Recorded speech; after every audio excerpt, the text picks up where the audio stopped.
voltage is looking good. And we had a pretty large bang associated with the caution and warning there. And as I recall, B was the one that had a amp spike on it once before. Roger, Fred. And the interim here, we're starting to go ahead, but There's a significant question about Einstein's reference frame here. Why the astronaut and shuttle weightless? We could simply conclude, of course they are, they're in space. But let's take a moment to think further. The shuttle is a maximum of only 620 kilometres high. The radius of the Earth is 6,371 kilometres, and the shuttle is 620 kilometres above that. Using Newton's law of universal gravitation, we can find the gravitational force in each case, the shuttle on Earth and the shuttle in space. This shows the gravitation in the shuttle is 83% of that on Earth. This means that neither the astronaut nor the shuttle is free from gravitational attraction, not by a long shot.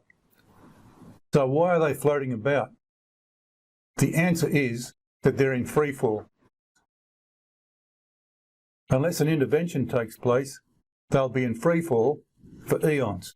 Houston, we've had a problem. The reason for this is that the shuttle is moving at an extremely high velocity in the orbit around the Earth. For every 8 kilometres travelled along the equator, we drop 5 metres. For an object to drop 5 metres, it takes 1 second.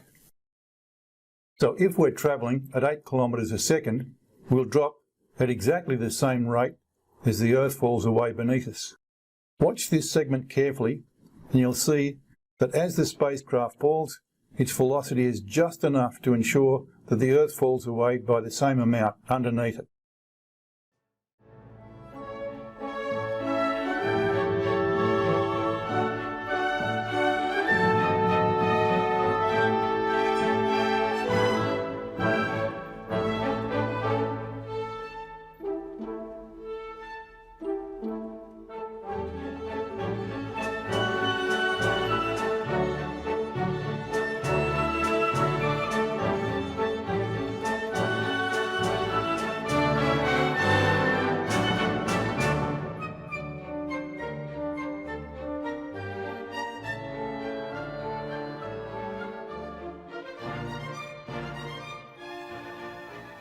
Let's find a less clunky way of finding the acceleration due to the Earth's gravity at any distance from the Earth's centre of mass.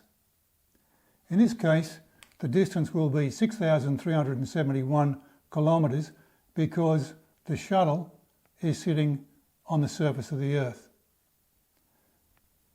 So we begin by using Newton's law of universal gravitation,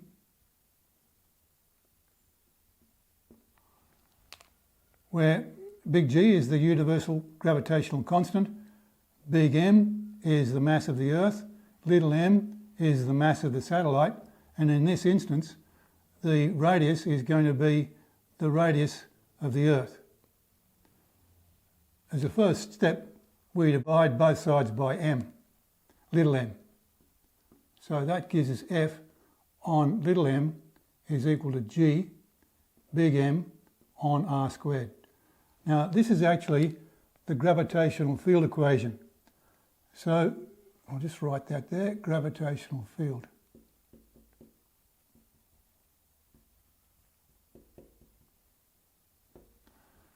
As the next step, we use F is equal to ma and substitute. So we've got ma on the top line there and m on the bottom, which once again gives us G big M on r squared. The m's cancel out and we're left with a handy equation for A is equal to G big M on r squared, which will now give us the acceleration at any height above the Earth's surface. The next step is to plug the values for G, big M and r squared into the equation. So G is 6.67 times 10 to the negative 11.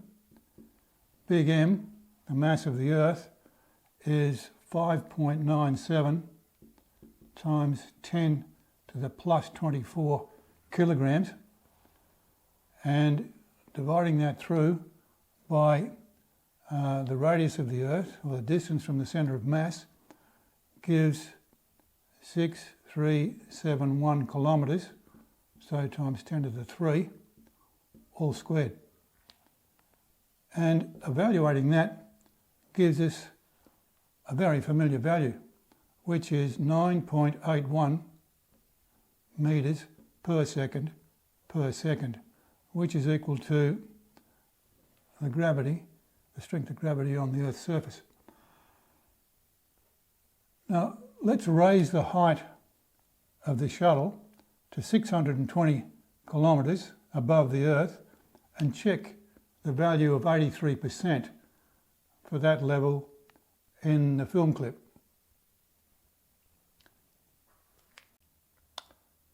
We now have the shuttle 620 kilometres above the Earth, and we evaluate the expression as before, and we get 8.148 metres per second.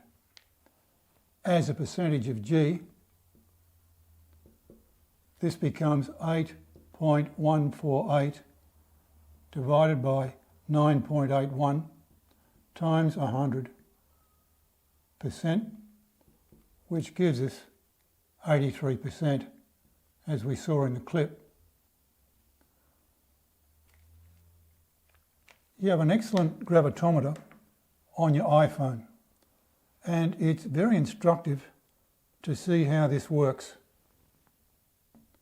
So we'll pull an iPhone to pieces and have a look at the gravitometer on board.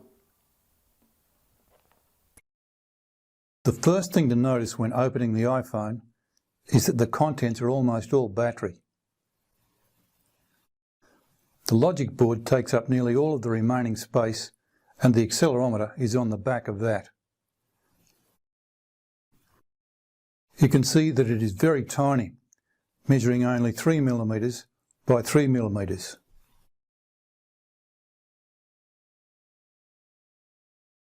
The data sheet for this particular accelerometer states that it's a MEMS device, micro electromechanical system. In short, there are extremely tiny mechanical bits moving within the 3 millimetre case. The block diagram shows that the input to the device is acceleration that feeds the X, Y and Z vector inputs. In this case, we'll examine the Y input. The moving bit is a piece of metal that is really the bottom plate of capacitor 1, C1, and the top plate of capacitor 2, C2, joined together. As the iPhone tilts, the metal moves. When the metal approaches the top plate, the capacitance of C1 is increased, and as it falls to the bottom plate, the capacitance of C2 is increased. The change in capacitance is processed by the multiplexer. The output is a charge that is an analogue of tilt. This is shown here on the accelerometer app. Whatever way the iPhone is turned, the mass on the piece of spring wire falls in the downwards direction.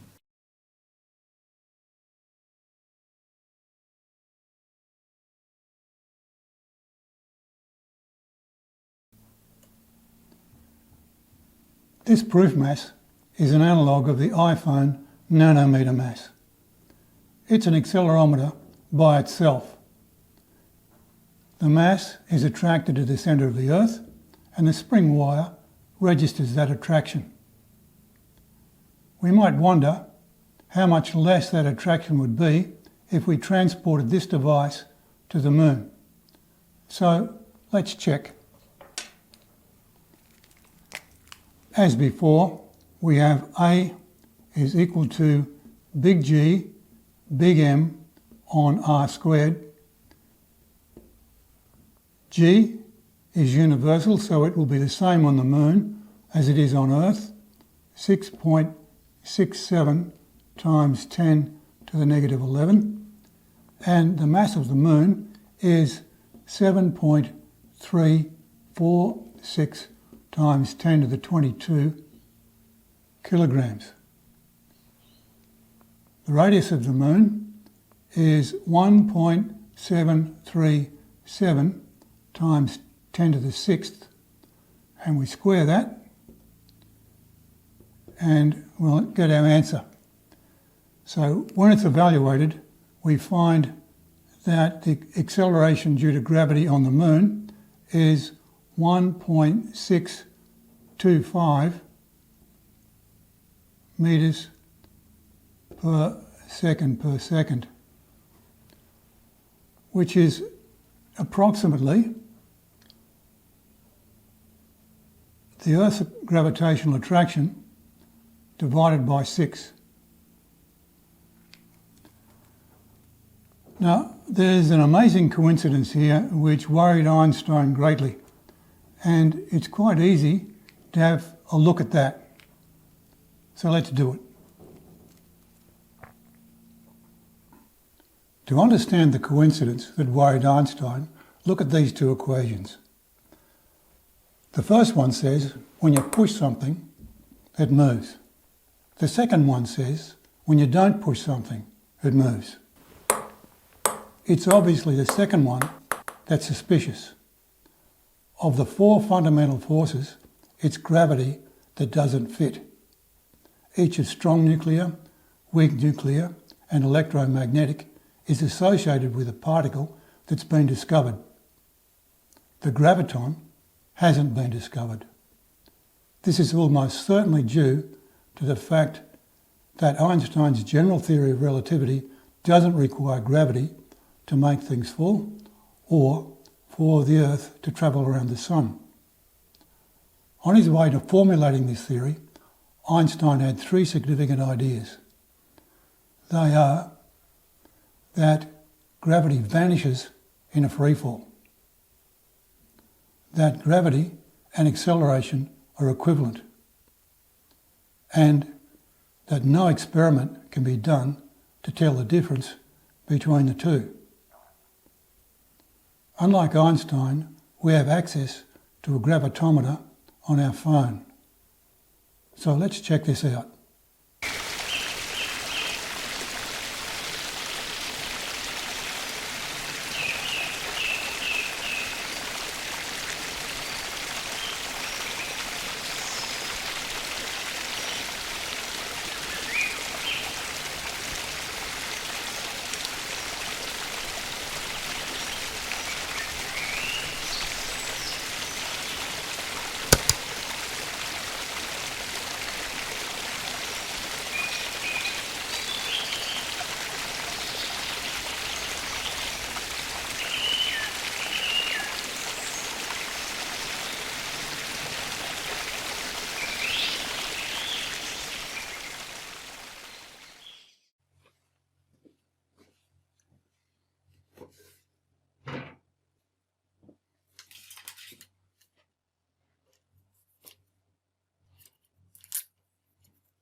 We can check this equivalence by attaching the iPhone to Rose's skateboard and pushing it 1 metre in 220 milliseconds.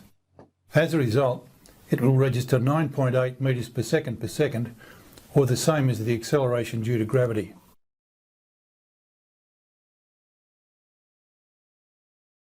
Comparing the two screens, we can see that the red line indicates that the acceleration due to gravity is negative 9.8 metres per second, and that this is the same as the best shot at the controlled push acceleration.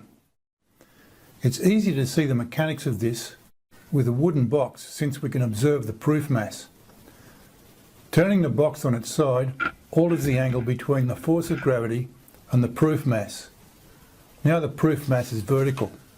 Consequently, the spring is unaffected by the force of gravity. The effect of gravity on the proof mass will be exactly the same as the effect of acceleration on the proof mass.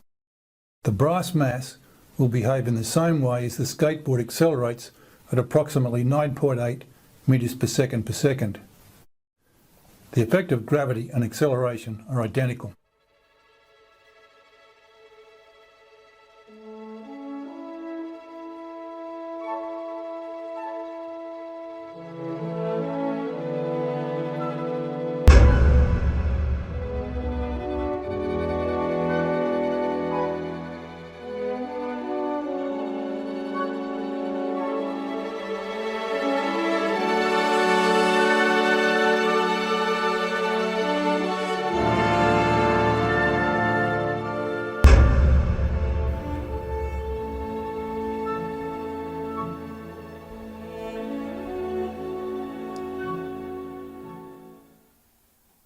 So, gravity vanishes during freefall.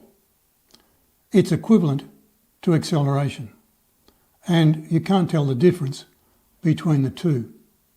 It took Einstein 10 years from 1905 to formulate a bridge between his already established special theory of relativity to a more general one.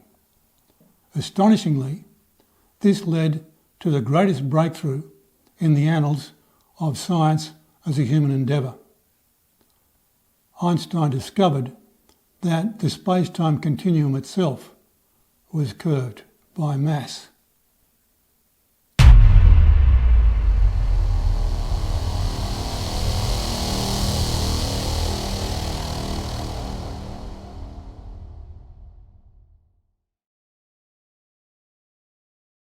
Satellites rotate by following the paths of the space-time continuum. To understand this, imagine a section of space that is revolving around a central point. The outer reaches will be revolving faster than the inner ones. Special relativity stipulates that fast-moving objects will be shorter than slower-moving ones. Consequently, the length vectors will progressively decrease towards the outer reaches. So what we're looking at here is a contraction of space proportional to the Lorentz factor, curved in the manner stipulated by Einstein.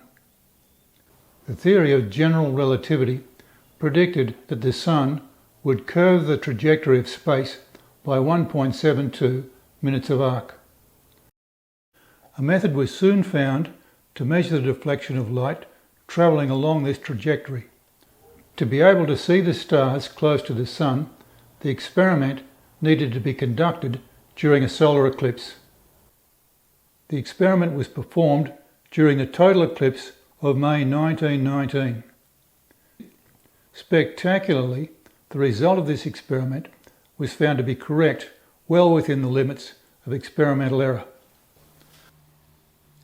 A subtle point here is that Newton's gravity is a word, not a reason.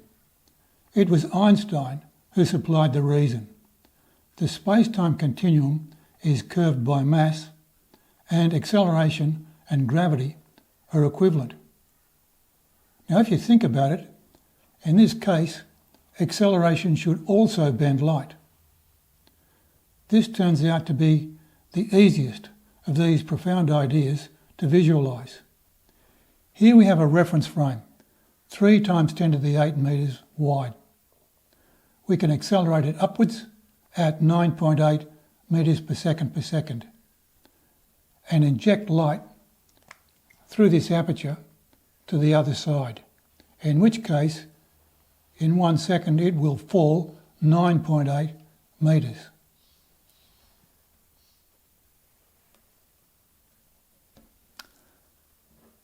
So Einstein's correct. Light is deflected by acceleration. Finally, Einstein found that gravity vanishes during freefall, where Newton said that it didn't. The institutions of science and technology pervasively use Newtonian mechanics. This includes us. So we use the convention that gravity exists during freefall. This is like conventional current flow. We know the circuits work even though the electrons are flowing in the opposite direction. So we follow the rules. But it's good to know that physics provides deep insight into the way we perceive reality.